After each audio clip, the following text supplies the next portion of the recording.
And so we have Josh Constantine and Ryan Graves. Hey everybody, thank you for coming out today. We're definitely going to be getting into the ugly side of it, as I know Uber has faced some tough troubles with regulation over the last few months. Yep. So let's kick it off. So Ryan, maybe you just introduce yourself. What do you do for Uber? Sure. So I'm the VP of Operations, basically focused on Uber's city teams that run the operations and all of our scale, so our expansion. And if, just in case anybody out there is still hailing taxis with their hands, maybe you could tell us what Uber does and a little bit about how you guys have been doing. Absolutely. So we launched in June 2010 was our first ride, and essentially Uber is a technology company focused on creating this experience where with the tap of a button on your smartphone, you get an on-demand transportation experience. So you hit a button here in San Francisco and you have an option to ride a taxi or a Prius or a black sedan. And hopefully in 5 minutes you get picked up, a courteous driver with a door open and a water in the back, take you to your destination, and at the end of the experience, it's billed to your credit card, so there's no transaction kind of cost or headache at all. So how have you guys been doing? Like, how many rides are you guys seeing per day? How many drivers have you signed up? How many markets? Yeah, many. So we're in 20 markets. We've kind of focused this last year on scaling past San Francisco, and we're finding that the Uber experience is something that people in most, if not all, cities want. And we're not sharing kind of ride and revenue numbers today, but we've created tens of thousands of jobs for drivers on the Uber system, and we've done tens of thousands of jobs.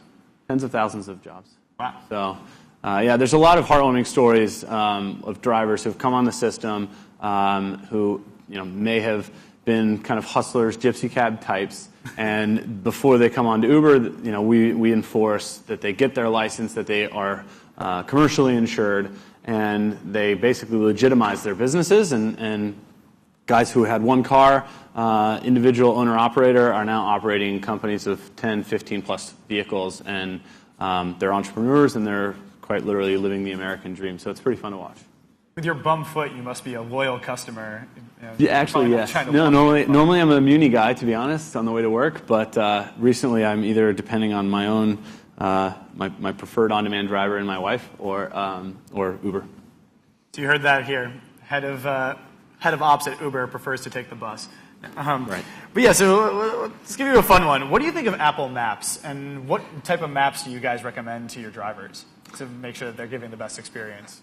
Yeah. So I think Apple, it was an interesting, as I've used their product, I actually, I'm not driving these days, but I do like the turn-by-turn directions. I think they're a heck of a lot better. But in most of our drivers' phones, we've encouraged them to not update the app. And so most drivers are still running Google Maps on their phones. And for the ones that have updated, do you guys recommend any of the third-party apps like Waze or anything like that? No, we pretty much work with the stock app. Cool. Yeah.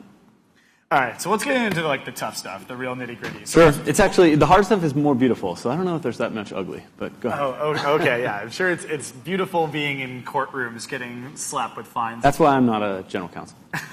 So what is the regulatory situation going on right now? Sure. Oh, can you guys hear me a little better now? Sorry about that. So what's the regulatory situation right now? What are you guys facing? Are there some markets where it's really easy and other markets where it's super tough to get approved? It's not really working as well. I don't know. It's not really an approval thing. I mean, I think high level our regulatory situation is that regulatory is an aspect of our business. Any business that's as local as we are is going to have a pretty interesting regulatory impact or aspect. So I view it as a conversation that begins at some point in time and will probably continue on for a long period of time. Regulations done right are out there to serve the public interest, to provide safety and kind of fair business practices. And I think that when we go to a market, literally our first step is to verify what the regulations say in a market and basically say, what could trip us up here. And so we won't really launch a city unless we believe we're right by the written regulation. That doesn't mean that there's not interest in the existing industry, whether it be taxi or whatever else, that doesn't necessarily want Uber to exist in a market. So I think high level, our situation is that there's a number of cities that we have conversations going with the regulatory bodies for one reason or another. But we're definitely right by the law in all the cities where you can get an Uber with a touch of a button. So. Which cities' regulators are the biggest jerks? Well, I think the reality is regulators are kind of all from the same breed. So they're all jerks? So, I think that a lot of their interests are the same, but I think it is encouraging to see some of the progress certain regulators have taken and said, look, let's sit down and again, let's use regulations for what they're out to do. Let's figure out what's in the best interest of users. Let's figure out how do we best serve our population and the folks who vote us into this role. And I think, DC is a great example, so I don't know if folks are aware of what happened in DC recently, but there was initially an amendment called the Uber Amendment that was quite honestly targeted at Uber, at shutting Uber down. We kind of told the riders about that, told the public about what was going on, and there was an uproar, right? There was 5,000 originally written, not like hit a button and send a stock email, but originally written emails sent in less than 24-hour period to the city council in DC, and they basically said, hold on, we can't vote on this. Like, look at the uproar this has caused, 4+ million social media impressions. This thing was nuts. We used this hashtag #UberDCLove, and I think that really kind of personified the feeling is like we're trying to deliver something for the people. And then more recently, we worked with a few of the city council folks to change some of those rules and propose something that would be in the best interest of the people. And it was passed unanimously to allow Uber to operate in DC and follow the regulations and hopefully come out at the right time. If you had any advice to startups that are trying to navigate heavily regulated industries, what would you tell them? Like, what's the first thing that they should know about getting into this kind of stuff?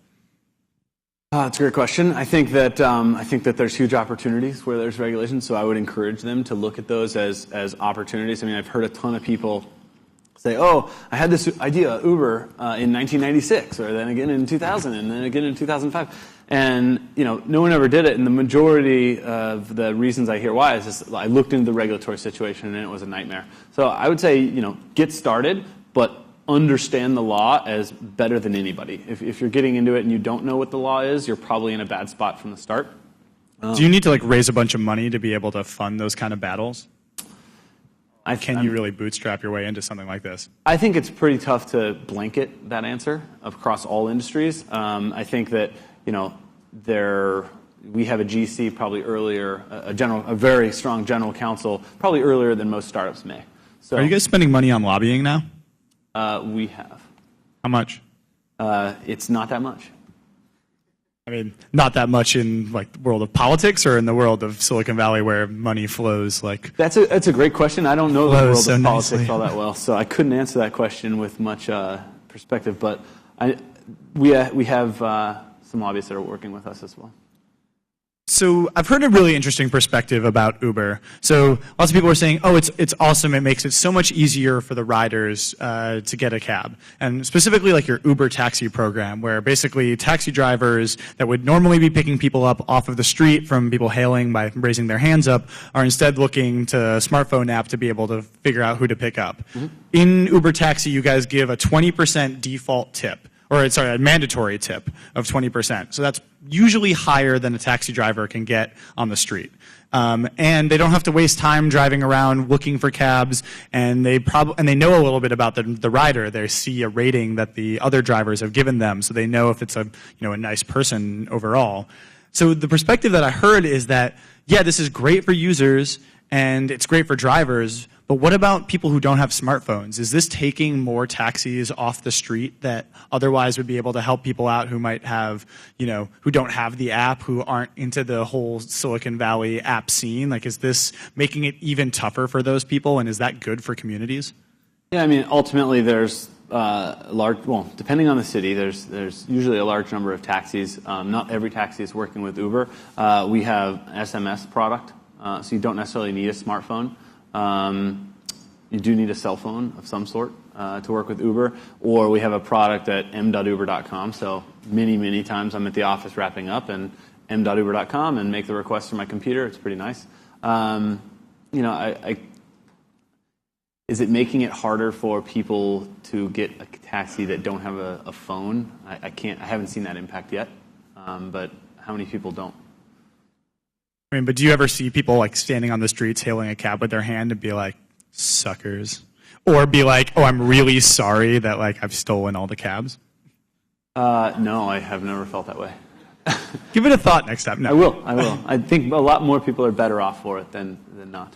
I mean, I agree. I think it's had an incredible impact on the ability for people to really experience their city and be able to dance around and go to an art gallery opening here and then a friend's house for dinner somewhere else, where previously parking and the amount of time it takes with public transportation just makes it. Yeah, it's an interesting point. I mean, I think the racial profiling that can happen in a taxi cab hailing experience doesn't happen in Uber, right? People may not adventure into a new part of town because they're just not sure what their return options might be. Parking's a nightmare. They feel it may be unsafe. But with Uber, I've heard a lot of people who are like, I now know my city. I can go anywhere and trust a return that's safe and dependable. So, yeah. You can even take an Uber to the Tenderloin because you can get an Uber home. Exactly. So you talked a little bit about m.uber and the SMS interface. Is that really important for local startups? Like everyone talks about iOS and Android, but do you really have to have a mobile website, an SMS-based system? Like, are those crucial? Are you guys seeing significant traffic and fares being booked through those? I mean, it's nowhere near compared to what we're seeing on iPhone, period. And I think the aggregate or the macro numbers will point to that same trend. Even on Android, it's kind of stayed pretty flat over time. So we're definitely investing in many different platforms, but we've definitely had the most success on our iPhone. So that might be where you'd suggest that other startups start, and then they can think about other platforms later, but it's not like totally critical that they get a mobile website and an SMS interface right out the door. That would be my advice, absolutely. Yeah. Okay, cool. So you're facing a ton of competition right now between people like Sidecar and Lyft and a ton of other ride-sharing services. What are you guys doing beyond just saying like, oh, we have the best user experience? Like, okay, everyone's going to say that. Beyond that, like, what specific features of Uber and behaviors that you're asking your drivers to take are you using to ensure that you have a different and better experience than the other cars services? Yeah, I mean, I'm not sure what factors you want me to talk about. I mean, basically saying, how are we differentiating, but don't talk about how the experience is different is tough. It's like, I mean, just don't say like, oh, our user experience is great. Yeah. I mean, I think we've always taken quality from the very beginning as got to be one of our top priorities, and so we have systems to make sure that when drivers come on, we ensure quality from the get-go, and then we review on a constant basis to make sure that drivers that have not lived up to the standard that we kind of set are removed from the system. I think that, I believe in choice generally. And so I think having these different options is a differentiator in and of itself, right? You may not be the guy who says, I always have to be in a black car, I won't even touch the taxi. And you may not be the rider who says, I will never pay the extra money to ride the black car. What I think is probably the best part, or one of the great parts about the Uber experience, is you open up the app, and at least in San Francisco and in increasing number of cities, you do have options. So if you're literally looking for the fastest option, it's very easy to thumb through and see which vehicle might be able to get you quickest. But choice is a beautiful thing, and Uber is differentiated in that. So just for instance, like, one of my favorite features of Uber is that a lot of times the drivers have mints and water on hand, and they just sort of offer them to the riders, and that's awesome, especially if you're like getting a ride home from the bar. Having like a little bottle of water, it's like that really pays off the next morning. Like, I'm just like, thank you, Uber. Yeah, I think it changes the game, and I think also it's like whether I'm coming from a business meeting trying to bounce around the city during the day, or whether I'm out with my wife like going on a date, like I kind of just want to sit there and have a ride. I'm not really in the mood typically to like have a conversation and fist bump somebody. Like, I kind of just want to chill. So I think that the experience is everything. Finally, with our Uber 2.0, like the app has finally caught up to the elegance of the Uber experience generally. But I think there are quite a bit of differentiators. Do you think that the other car sharing services have like awkward moments where people feel like they have to converse with their driver, whereas Uber, they feel more comfortable sitting back? I think that's some of the feedback I've heard from friends who've ridden in those other ones, yeah. Like, what specifically do you think is like awkward about that experience? I think you're forced into a social situation that may not be optimal. Speaking of a social situation that might not be optimal, what happens if somebody gets killed in an Uber crash? Like, how do you guys deal with a crisis? That wouldn't such be an awkward situation as it would be a pretty sad. Tragic. Situation. I meant tragic. Yeah, I mean, look, like I said, we've done a lot of rides, and we've never had that. Of course, we've had accidents, and I think the reason that the normal accident rates versus Uber accident rates, let's say, is different is just because of the quality that we enforce. Like, these are professional drivers who aren't incentivized to get you there as fast as possible. It's like we hammer home safety, and we hammer home a quality driving experience. When we're driving slow, it's just a better experience, or driving safe, I should say. What's the worst crash that's happened?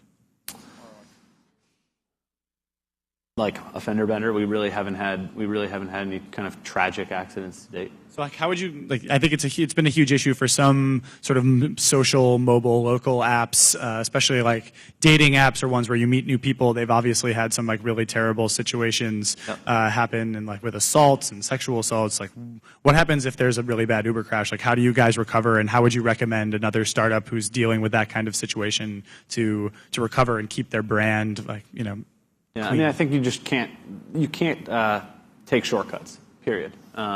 Of course, more drivers on the system would help us, but we won't ever let a driver on that doesn't have the proper licensing. Won't ever let a driver on that's not fully commercially insured. And so I think those are some of the things that you've just got to do. Like, cutting shortcuts will put you out of business pretty quick. So, you guys have done some really cool marketing experiences over the last few months to try to raise awareness. Like, I really like the one where you guys were basically delivering ice cream. Yep. I thought that was really cool. Yep. But at the same time, it started a little bit rocky when you guys were trying to do your cool marketing experiences. For instance, the Hipster Thursdays program in the Mission in San Francisco. Were you offended by that one? I live in the Mission, and I was like, I feel like this is cultural voyeurism. I feel like you're kind of just coming in here and co-opting the local culture and pretending like it's your own and trying to use that as a way to sell the service. Your email said, "Give your fixie a breather and ride home in a comfy town car. Oh, the irony we know you'll appreciate." And I just I don't know, that didn't strike me as right. Like, fair enough. So I think one of the things, backing up a level, one of the things we focused on in all of our marketing and brand generally is we have a saying internally, we celebrate cities. Right? So let's understand what's going on in this city, and let's try to cater some of our marketing towards local. And whether it is the hipsters grunge in Seattle, whether it's the hustle and bustle and kind of business focus of New York, whether it's the political focus of DC, we need to understand who is our user and kind of let the team that we have in the market kind of deliver their personalities to the users. So I always kind of think of marketing like these are people delivering things to people. And so, we have folks on our team that may have said that may fall into the hipster category and may have a fixie that they rode to work. And, I think generally we don't discriminate. And so, we'll go after different folks of people, different markets, and, hopefully people can laugh it off. Do you have any sort of check against cultural appropriation? Like somebody from the city who's like, "No, dude, that's not cool. Like, that's not cool." Well, I mean, the teams that we hire are from the city, and so we kind of trust their instinct to say, this is walking the line, or this might be offensive of that city. So we try not to cross that line, but it's fun to get close. And how could, just to wrap things up, if somebody was trying to start a mobile, local, social service, how would you recommend they find cool ways to envision, to raise awareness? Like, what's the formula for thinking like, oh, we're Uber, we deliver people, we could deliver ice cream? Like, how does you generalize that so other people can do it? Yeah, I mean, I think one of the geniuses that Garrett Camp, one of Uber's co-founders, kind of designed the early product, and it was just so freaking simple. And it was so easy to solve this problem. And so it was like this combination of find this problem and what's the simplest possible solution. So if you're going after, really any business, whether it's mobile, social, local, whatever, start with a problem and figure out the simplest possible way to deliver a solution. I think that's probably the safest place to start for a startup. Cool. So we can take one question real quick from the audience if anyone has something to ask Ryan. over there. Please tell us, what do you think? Just going off of your spiciness, Josh, tell me about Hurricane Sandy. Let's talk about that and the backlash from... I didn't hear you, I'm sorry. Hurricane Sandy. Hurricane Sandy. Yeah, so I think that that was a situation where a startup, as we are, we're kind of caught off guard, obviously, as most people were. We have an algorithm that we use to basically dynamic price, given what the market is doing.